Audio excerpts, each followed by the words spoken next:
Terima kasih pemirsa, Anda masih bersama kami dalam Berita Papua. Bagi Anda yang baru bergabung, kami akan sajikan kembali 3 berita utama hari ini.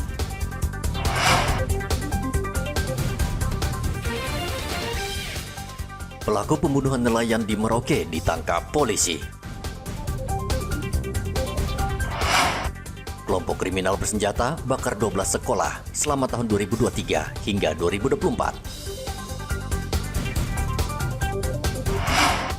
10.000 bendera dibagikan kepada warga Nabire dalam rangka hari ulang tahun Republik Indonesia.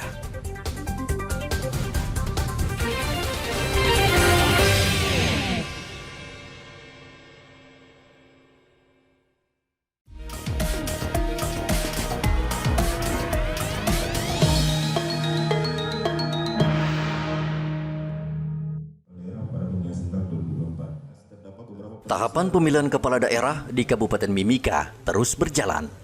Mendekati pilkada, Bawaslu gencar melakukan sosialisasi agar masyarakat dan peserta memahami aturan main.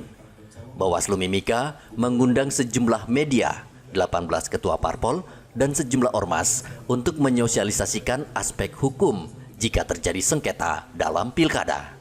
Koordinator Divisi Hukum Bawaslu Mimika, Arfah, berharap seluruh masyarakat di Kabupaten Mimika mengerti tentang tata cara serta mekanisme pilkada, termasuk persoalan hukum jika terjadi pelanggaran.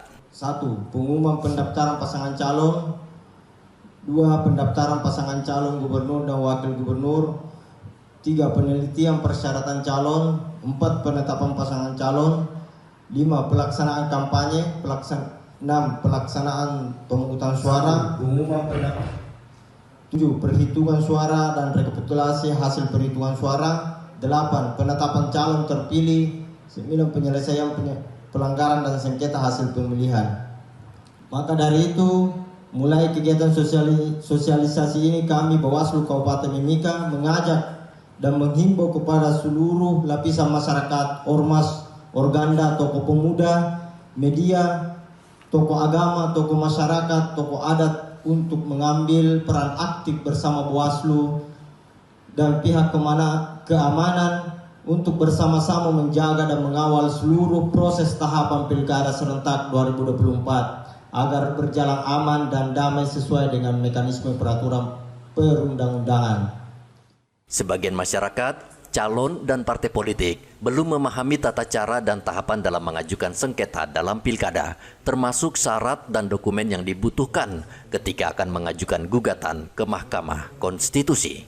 Selain itu, Bawaslu Mimika berharap seluruh pihak baik ormas, tokoh pemuda, media, hingga tokoh adat berperan aktif menjaga pilkada agar berlangsung aman dan tertib, sehingga tidak terjadi sengketa yang berlarut-larut. Igobat Momolin melaporkan dari Mimika, Papua Tengah.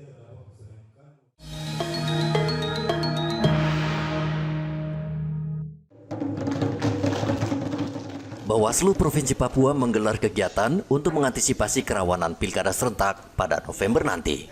Dalam kesempatan tersebut, akademisi Universitas Cendrawasih Yusuf Gabriel Maniagasi memberikan masukan kepada ketua dan komisioner Bawaslu Papua agar pilkada berjalan aman dan lancar. Maniagasi meminta seluruh komisioner dan staf Bawaslu Provinsi Papua harus bisa memanfaatkan teknologi dan media sosial untuk menyampaikan program pilkada nanti. Selain itu, menurut dia, Bawaslu juga harus membangun kemitraan lintas sektor untuk mengawasi pilkada. Bawaslu juga harus membuka diri terhadap pemilih pemula, penyandang disabilitas, dan juga perempuan. Pengetahuan tentang tugas dia, dipaham tidak? Jangan dihadir di situ, bikin kacau kita dalam bekerja. Ingat dengan peraturannya. Nanti zaman kami kan teknologi belum semahir dan secanggih sekarang. Nah sekarang tantangannya SDM tadi saya bilang cukup kuat SDM-nya. Tapi ingat teman-teman sekalian, kita tidak akan pernah bahwa di belakang sistem yang kuat ada manusia. Mau robot kah, mau apa, siapa yang tekan tombol bahwa robotnya jalan? Itu ada orang. Nah ini teorinya sedikit tentang SDM, sumber daya manusia. Ketua Bawaslu Papua Hardin Halidin mengapresiasi saran Gabriel Maniagasi dan menjadi catatan penting bagi Bawaslu, khususnya dalam menangani pelanggaran dalam pilkada. Penanganan pelanggaran, banyak masyarakat yang tidak mengerti bagaimana melapor. Karena ketika dia melapor, dia tidak tahu apa yang harus dia laporkan. apa yang harus dia bawa. Karena itu di Bawaslu itu kalau saya tidak salah 67% laporan dan temuan yang masuk itu tidak diregister. Salah satunya punya kontribusi ketidaktahuan masyarakat. Nah, karena itu sesungguhnya Bawaslu kemarin mau mendorong itu paralegal pemilu untuk membantu publik yang tidak mengerti apa yang harus mereka laporkan.